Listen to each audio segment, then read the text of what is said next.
Hello and a very warm welcome back to the garden. It's one of those weeks where sadly every single day the weather looks pretty terrible, but today is International No Dig Day. So happy No Dig Day. This garden is a no dig raised bed kitchen garden, and if you want to find out more about the day, there's a link down below in the description. So as you've seen from the title, this video is about the art of nutrient harvesting, and you might be thinking, what on earth is this? Well, quite simply, it's seeing the value nutritionally of every single resource that's involved with gardening and your self-sufficiency journey, and then to understand how to make the most of it. So if you want a really stripped back definition of growing food, very simply, it's moving nutrients from one area to another. So when I'm harvesting this leek, for example, I'm harvesting all of the nutrients that it contains, and I'm going to take it back home to eat. And this leek has used the nutrients in the soil to grow and convert those nutrients into an edible form that we can eat. And then what will happen once this leek bed is harvested, I'm going to put a little layer of compost to add nutrients back in to replace the ones that I've extracted and to also help the soil life. A vegetable garden is a very simple 5-stage process.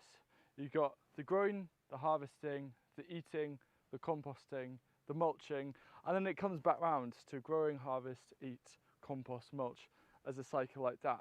Every single stage of that cycle is a form of nutrient harvesting, and every single stage is a flow of nutrients in a continuous cycle. Now, I think sometimes when it comes to growing food, we've just got to strip things back to the simplest forms to relook at the simple processes and unpack how we can absolutely maximise and make the most of each one. Most of you who watch my channel are going to be more so kind of hobby growers rather than doing it for a career. And because of that, we've got everything else happening in life, and time is extremely precious. If there's one thing I think any gardener could wish for, it's more time. It's our biggest challenge. Now, perhaps you'll say that cost is the biggest challenge to gardening, but I've written a whole book to debunk that. Really, time is our most precious commodity. And if we look at the 5-stage process of the grow, harvest, eat, compost, mulch, we can start looking at each individual stage and element and find ways to make it more efficient for our time so we can make a bigger impact. So to echo that, let's explore the 5 stages of that cycle. I'm going to be sharing some of my favourite tips and also the favourite things that I've learned over the years that have really helped me make as much impact as possible in the shortest space of time. And then after that, I'm going to share something that's perhaps a little bit more on the controversial side, depending on kind of how you value your harvests, but I think it's really important to be discussed, and I want to open the conversation for that. Let's start with the first stage, which is grow and growing. All of these tips over the next 5 stages are focusing on being as efficient as possible so you can harvest more nutrient dense food. And the first one is, whenever possible, to direct sow. The reason why is when you direct sow seedlings, you don't have to faff about with sowing in modules, watering the modules, which you can easily forget.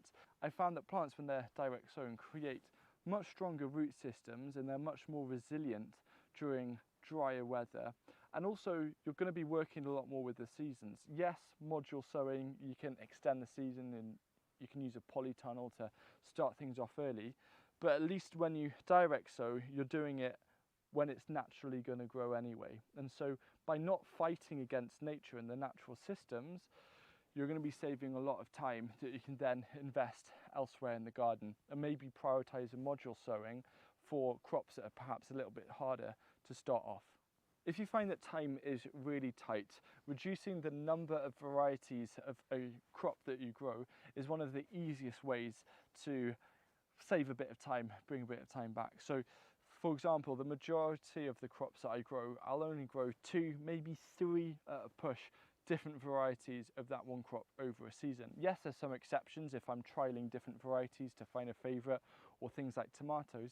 But sometimes by just limiting the number of varieties that you grow, what you're doing is you're reducing complexity.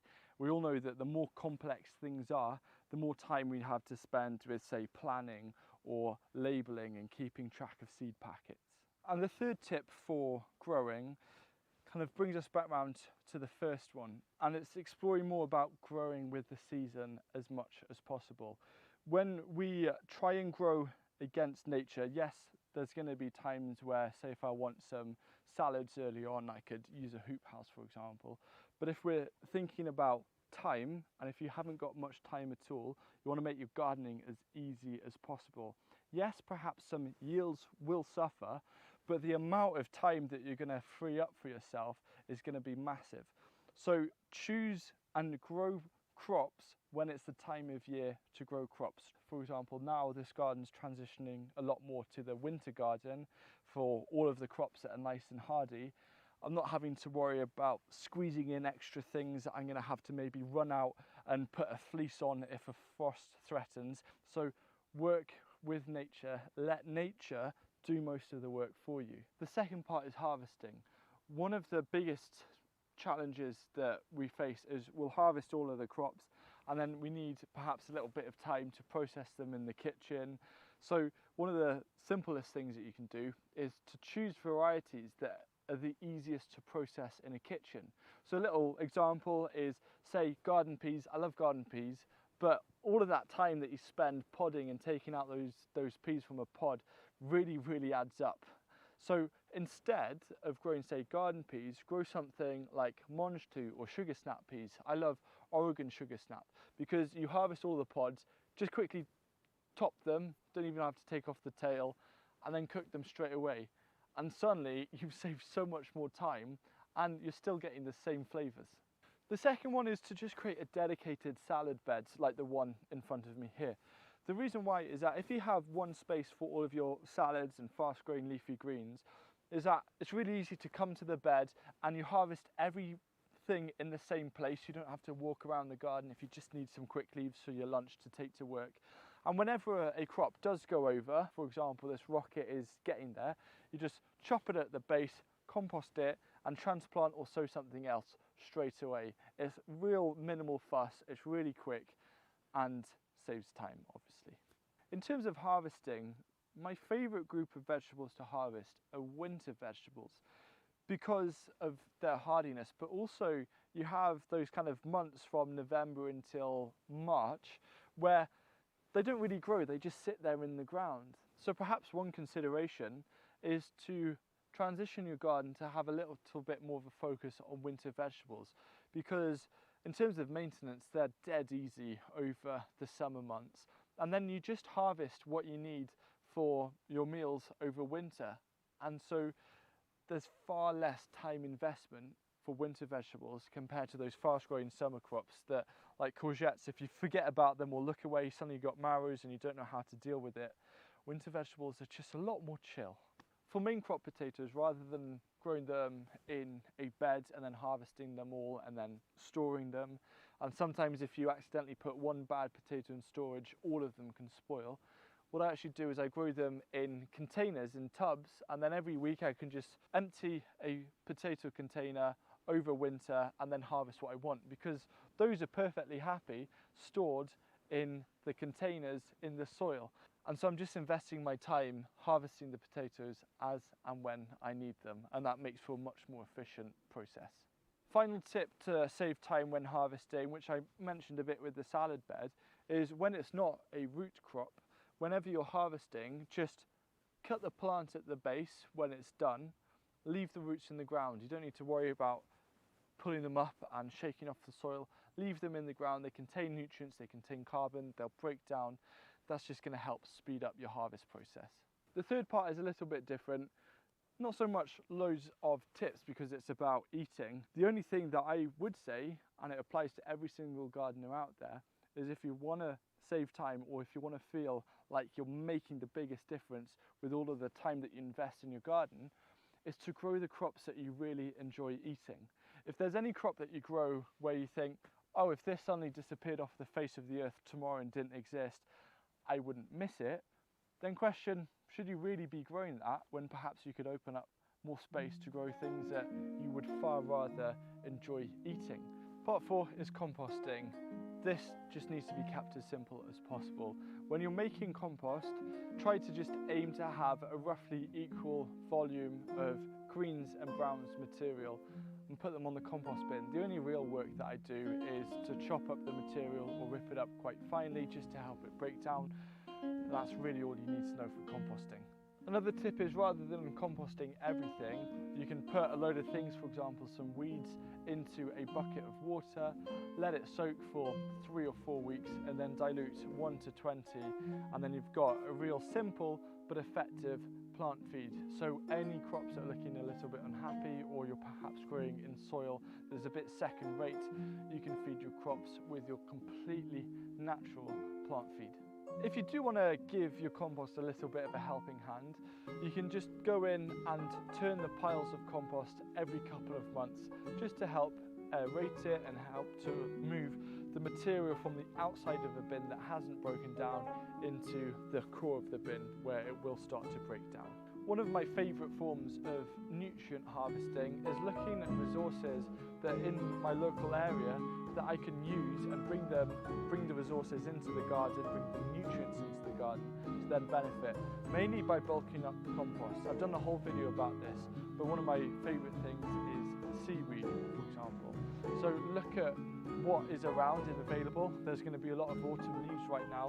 Look at how you can harvest those nutrients from elsewhere and bring them in to help benefit your garden. And by the way, if you have a crop in your garden that is just sub-performing, you're just thinking, I'm not really sure I'm going to get much out of it, it's taking up space. There is absolutely no shame in just pulling out or cutting out that crop and replacing it, put something else in that's going to feed you. The 5th part is mulching. Very simple. I'm trying to aim to put on around 3 centimetres of compost as a surface mulch over each bed at any one point in the year. I think there's a little bit of people sometimes who feel a pressure of having to get every single bed ready by the end of autumn for winter. I do not follow that. I just mulch whenever a bed is ready or I feel like it. I'll start mulching beds from November all the way through until early to mid-March. If there's a crop that might stay in the bed all through then the following spring, for example leeks, I'll just chuck compost around the base of them and carry on. There's no need to overthink mulching. As long as you at some point over the year put that layer of compost over the bed, you're fine. A second quick tip for mulching is to gather organic material and to spread it over the surface like normal mulch. This works if you're on top of slug populations, for example. So things like grass clippings, harvest your grass clippings full of nutrients, another form of nutrient harvesting, and you just apply it as a mulch any stage over the year. Usually I do it around spring and summer, and it's going to break down. Look at what other things that you can bring, not just compost, to apply and protect your really precious soil. Before we quickly jump into the next part of the video, I just wanted to let you know, in case you don't yet know, we're stocking these amazing Vigo garden raised beds on my online garden centre, hughesgarden.com. They are my favourite metal raised bed brand for many different reasons. A really important point is that it's the first raised bed to have non-toxic USDA approved paint, which is really important because we want to be growing food that is super healthy. Also, because of the coating, it's going to protect the beds and have at least a 20+ year life expectancy. They're modular, so whatever kit you choose, you can make it to fit the exact size or space that your garden has to offer. We've also been having amazing feedback from customers about how beautiful these are and how easy they are to put together. Also, I've had a few of you ask if metal raised beds are suitable for your climate. Maybe you're in a cold climate or a hot climate. We've got a blog post describing all of the key climates and whether they are suitable or not. Link down below. So take a look at hughesgarden.com. We've got a range of different size options, different colours as well, and maybe put them on your Christmas wish list.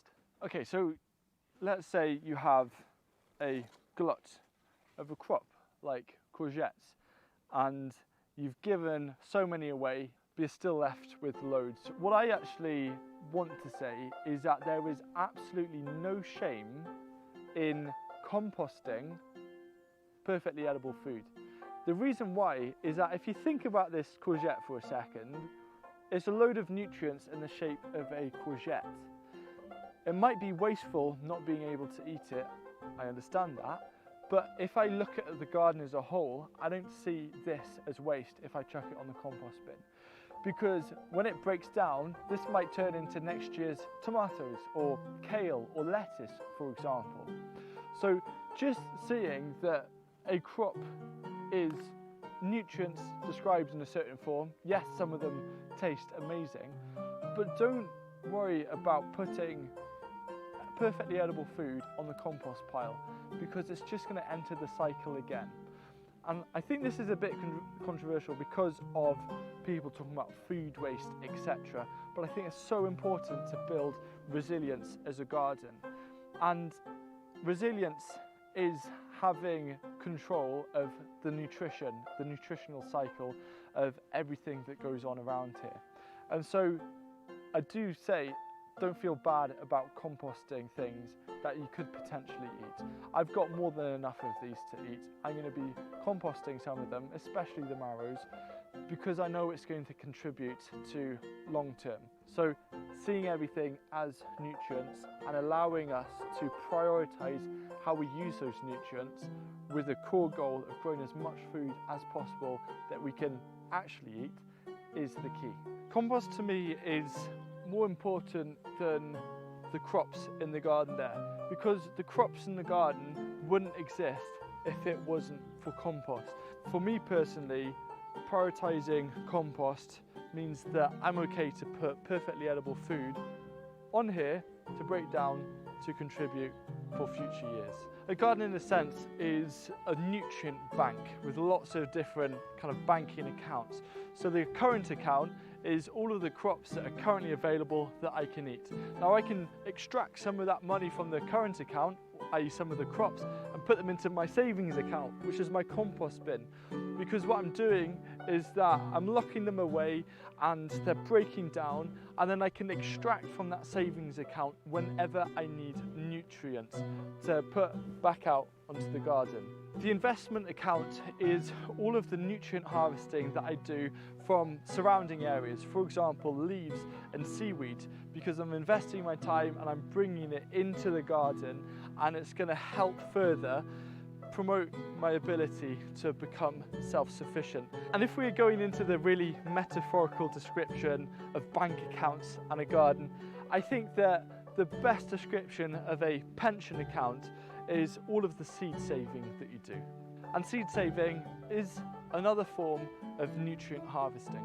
With compost being so important, watch this video here on how to become more self-sufficient in compost and save costs. And again, happy no dig day.